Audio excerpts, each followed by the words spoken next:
Hello everyone, welcome back to my channel. ఈరోజు నేను మెంతి కూర హార్వెస్ట్ చేస్తున్నాను. చూసారా ఎలా వచ్చిందో? బాగా వచ్చింది కదా.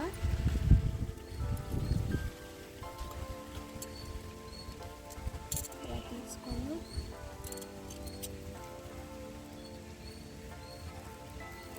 దీంట్లోకి వేసేసుకుంటే అది కంపోస్ట్లా మారిపోతుంది.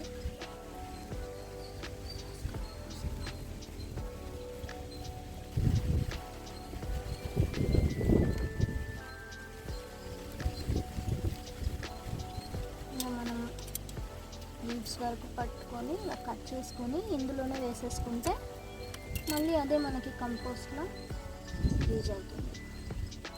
మళ్ళీ ఏదైనా గ్రో చేసుకోవాలి అనుకుంటే దీంట్లో వేసుకోవచ్చు. ఇది నేను 2 టబ్స్లో గ్రో చేశాను. ఇంకో టబ్ కూడా ఉంది, ఇలానే గుగ్గులుగా చాలా బాగా వచ్చింది.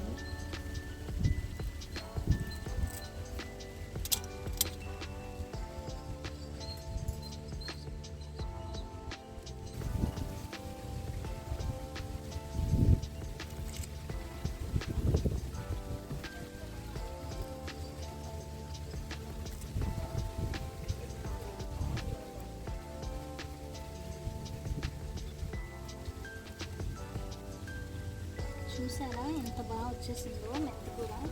అంటే మనం ఇంట్లో యూజ్ చేసుకొని ఇంకా వేరే వాళ్ళకి కూడా ఇచ్చేది.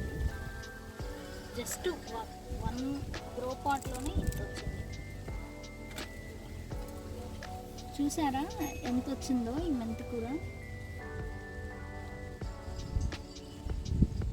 చాలా బాగా ఎలాంటి కెమికల్స్ లేకుండా ఇంట్లోనే ఈజీగా మనం ఇలా పెంచుకుంటే మన ఆకుకూరలు అనేవి కొంచెం తొందరగా వచ్చేవి ఉంటాయి. ఈ మెంతి కూర, పాలకూర, ఇంకా చిక్కు కూర ఇలాంటివి ఏంటంటే మనం ఇంట్లోనే అంటే అపార్ట్మెంట్స్లో ఉన్న వాళ్ళు కూడా ఈజీగా చేసుకునే విధంగా ఇది ఉంటుంది.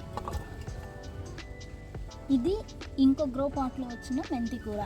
ఇది ఇందాక నేను హార్వెస్ట్ చేశాను కదా, అది నేను 2 గ్రో పాట్స్లో వేసాను. ఇదొకటి, అందులో ఒకటి. చూసారా ఇది కూడా ఎంత బాగా వచ్చిందో. ఇది కూడా హార్వెస్టింగ్కి రెడీగా ఉంది. ఇది రేపు హార్వెస్ట్ చేసుకుందాం. ఇక్కడ చూడండి, ఇది నేను మొన్న మీకు చూపించాలనుకుంటా. ఇది అంజీర్ గ్రో చేసిన పాట్లో నారు వేసుకుంటున్నాను అని చెప్పి. ఇక్కడ కూడా చూడండి, ఇది నేను ఒక మేబీ 3-4 డేస్కి ఇది పెరిగింది మెంతి కూర. ఇది కూడా మెంతి కూరే. చూడండి ఎంత బాగా వచ్చింది. నేను రౌండ్గా వేసుకుంటే ఇలా రౌండ్గా వచ్చింది. దీని రిలేటెడ్ వీడియో కూడా నేను ట్యాగ్ చేస్తాను, చూసేయండి. వీడియో నచ్చితే లైక్, షేర్ అండ్ సబ్స్క్రైబ్ చేయండి. మళ్ళీ నెక్స్ట్ వీడియో కలుద్దాం. అంతవరకు బాయ్ బాయ్.